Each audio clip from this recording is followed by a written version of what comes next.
reviews explosive report by former Environment Minister Professor Frimpong Boateng, in which he names senior government officials he accuses of active involvement in Galamsey. We'll tell you why Deputy Lands Minister is questioning Professor Frimpong Boateng's expertise. I don't use Professor Frimpong Boateng as my benchmark. Okay.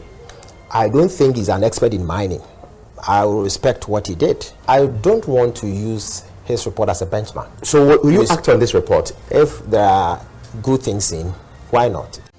This is Top Story with Evans Mensah. Tonight, the Lands and Natural Resources Ministry has broken its silence on the explosive report compiled by former Environment Minister Professor Frimpong Boateng. Professor Boateng was the chairman of the Interministerial Task Force Against Illegal Mining set up by the President himself. In a 2021 report to the President, which has just been leaked, he names senior government officials he accuses of active involvement in Galamsey or illegal mining. Tonight, for the first time since the report was leaked, we're hearing from the Land and Natural Resources Ministry. We'll hear from the Deputy Minister shortly. But first, details of what we're learning from this report. Kojo Brace is with me in the studio. Kojo, let's get into some of the intriguing bits. Let's start with a reference to the cabinet meeting of the 28th of February.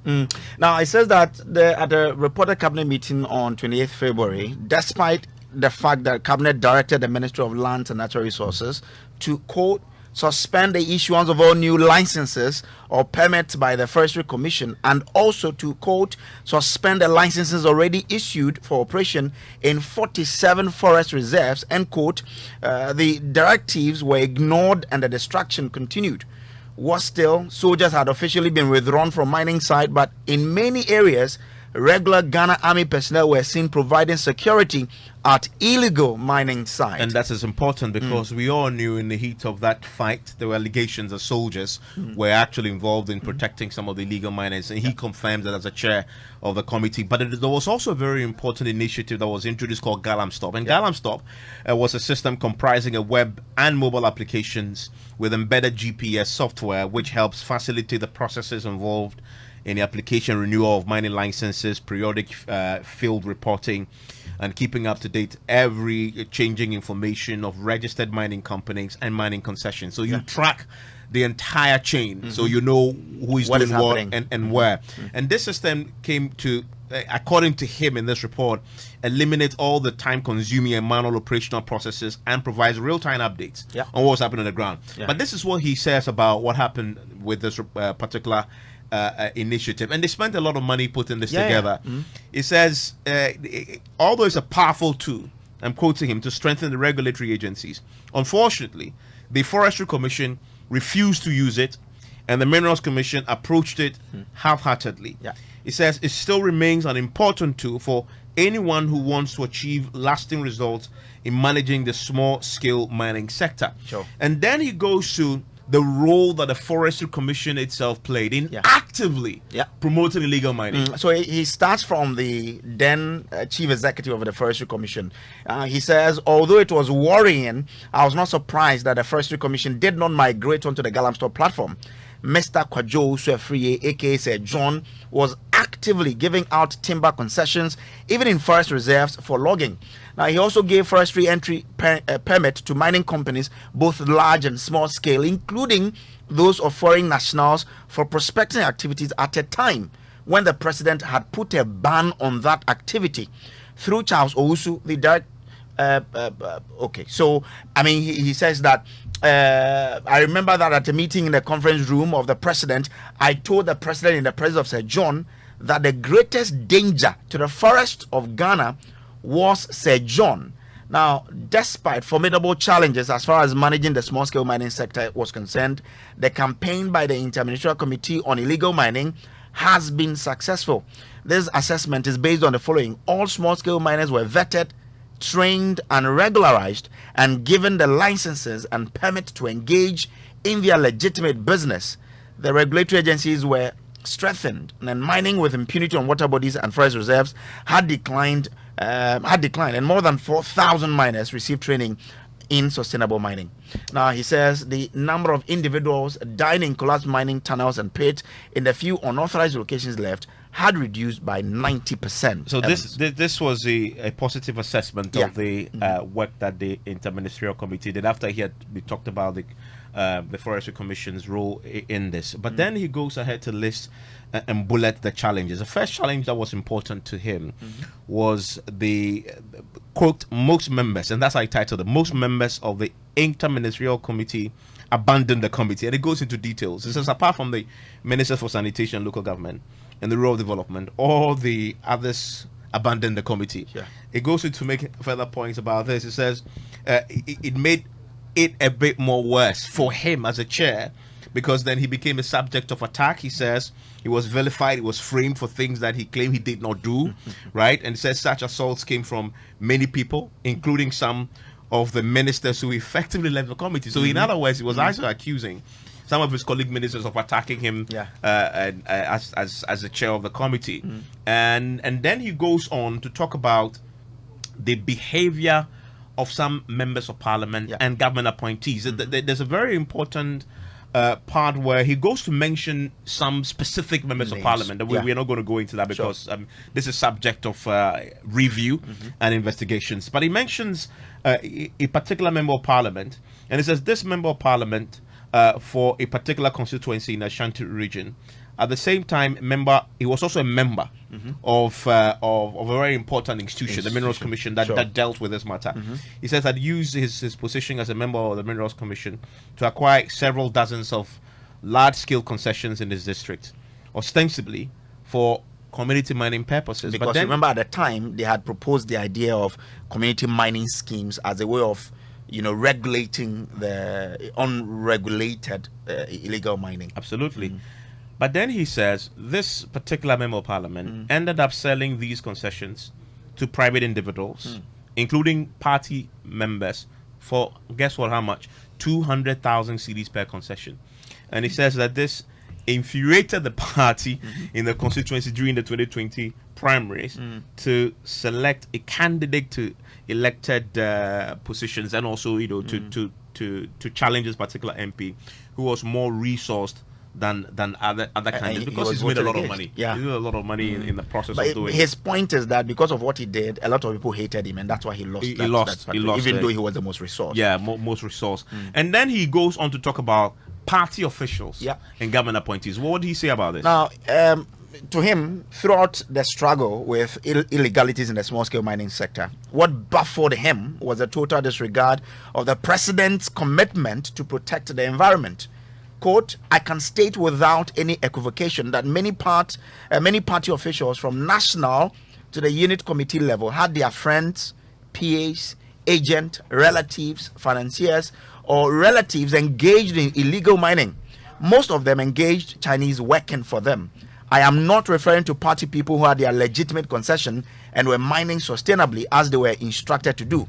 There are appointees in the Jubilee House that are doing or supporting illegal mining or interfering with the fight against the menace. So that's what he spoke about with regards to. And if you read this document, he mentions these individuals by name in that document. Now, but then he also says the NDC are also very actively involved in illegal mining, and particularly in the Western region. What do you say about this? Now, quote, it is well known in the small-scale mining circles that NDC members and sympathizers were well established in small-scale mining, especially in the Western region. They acquired several concessions in mineral-rich areas during the long periods of NDC reign. They had the money and other resources to not only sponsor NDC candidates, but also support independent candidates in the supposedly strongholds of the NPP. Now, he says a former NDC deputy minister has actively been mining in the Subri forest for years. When NPP party officials complained and the army component of the Operation Vanguard was withdrawn almost 2 years to the 2020 elections, the NDC was giving an advantage in terms of access to resources from mining. This is because there are far more NDC people engaged in illegal mining than NPP members in that region, he says. I see. So the NDC, according to him, Yeah. are also very, very active. Yes. And this is a region you know very well. Western region. And he says that in the Western region, there are more NDC people who are involved in illegal mining than the MPP. I'm sure when you get a document, you can know names that we know. But the document, if you have access to it, when you say I know what you mean, because you are very active, access. reporter and journalist in the Western region way before you came in, so you know what was happening in that region. Listen, there are many people raising a lot of questions about this, but thankfully, we'll speak to the Media Coalition Against Illegal Mining, who the founder of it, the convener, Mr. Shigbe, who actually joins us on the line. Mr. Shigbe, thank you for your time here on Top Story. Hello, Uncle Ken. Okay, we'll get Uncle Ken's attention. Ken Ashigbo will join us. But thankfully today, we're hearing from the Lands and Natural Resources Ministry.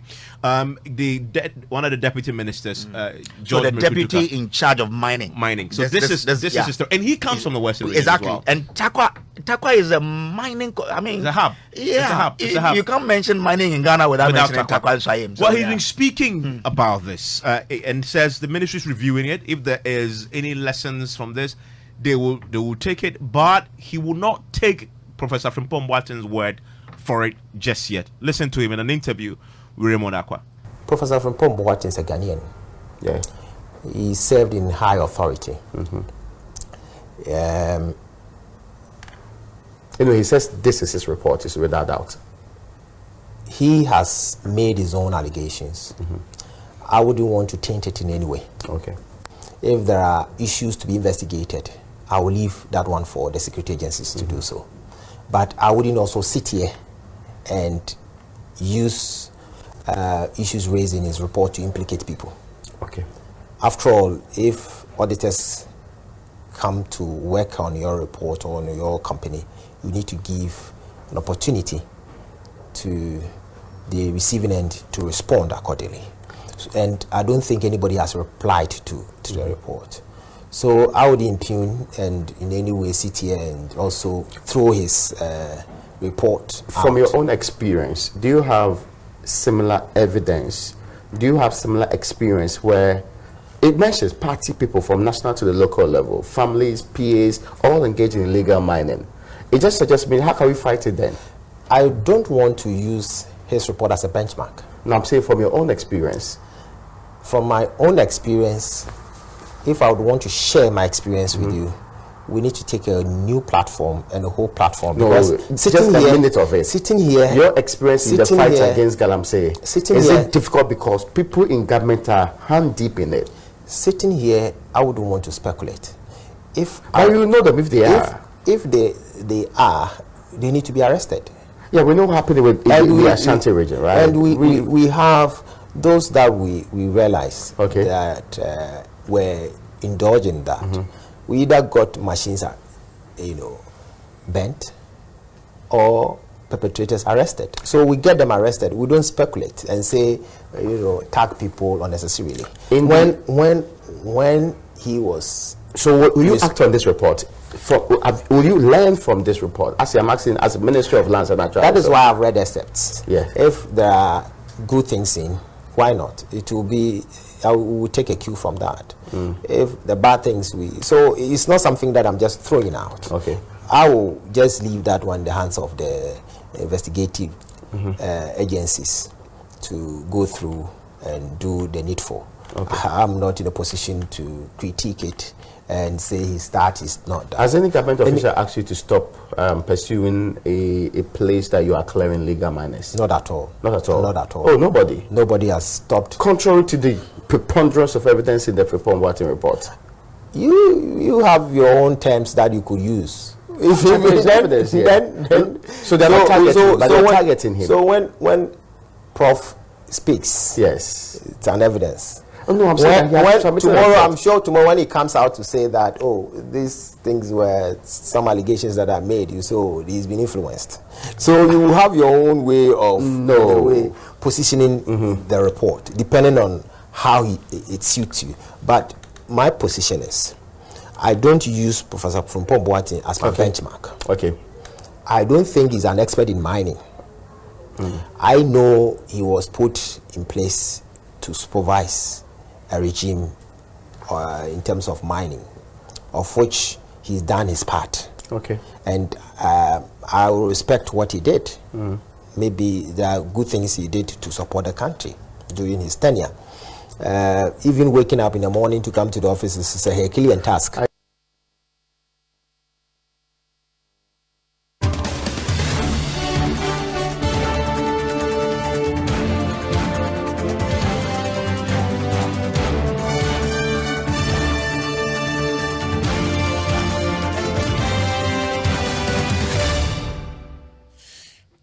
Ken Ashigbe is with me on the telephone line. He is convener of the Media Coalition Against Illegal Mining. Hello, Ken. Hi, Evans. Great to have you join us. Also joining me is the ranking on the Mines and Energy Committee in Parliament. He is the John General. Mr. Jonapa, I'm grateful for your time here on Top Story. Thank you. Thank you. Let me start with you, Ken Ashigbe. I don't know if you've seen the document, but at least you've now heard the Deputy Minister. Oh, I've seen it. I saw it way before you. Okay. You saw it. So give me your reaction. Now, at least you've heard the ministry's official response. The Deputy Minister has spoken about it. Give me your brief reaction. Well, I'm not surprised. All the things that are in the report were some of the things that we've been saying and we've been talking about. And for me, the only disappointment is if this report has been sent long ago, why we have not taken action on it. The Deputy Minister for Land and Natural Resources was appointed by the President. It was the President who appointed Dr. Prof Frimpong Boateng to chair the Interministerial Committee. So this thing about he not being an expert in mining, I'm not too sure it comes to that at all. The fundamental issues that have been raised in this report, that if we deal with, by now we will not be where we are at the butt of the jokes of, a country where gold is smuggled. We are currently, the water bodies are polluted. A lot of the things that Prof talked about are still happening. There are still forest reserves that we have military people as we speak, protecting, illegal mining going on. There still are situations where you have party apparatchiks still involved in this illegality. And the reasons why we've not been able to deal with the issues of this, menace, which is actually swallowing us, is because of the complicity of people in leadership. What has happened to the Ashanti Regional MPP chairperson? We petitioned the CID Director General. She's yet to get back to us. We're sending a letter to her again this week asking, where the things are. So, we as a people, we just need to be frank with ourselves. We are not taking this thing as seriously as we ought. And we need to really, take it a lot more seriously because it would eat us up. Mr. Jonapa, what's your reaction? Have you seen it? I hope you have. And if you have, as a chair, as a ranking on the committee with a lot of influence and power, how are you taking it? Well, I'm not surprised. I've always known, based on the information we had, that the announcement by the President that he was willing to go to the extent of putting his presidency and the job on the line was not born out of good faith. I'm only surprised at the extent of rot and the level of complexity coming from no less a place than the presidency.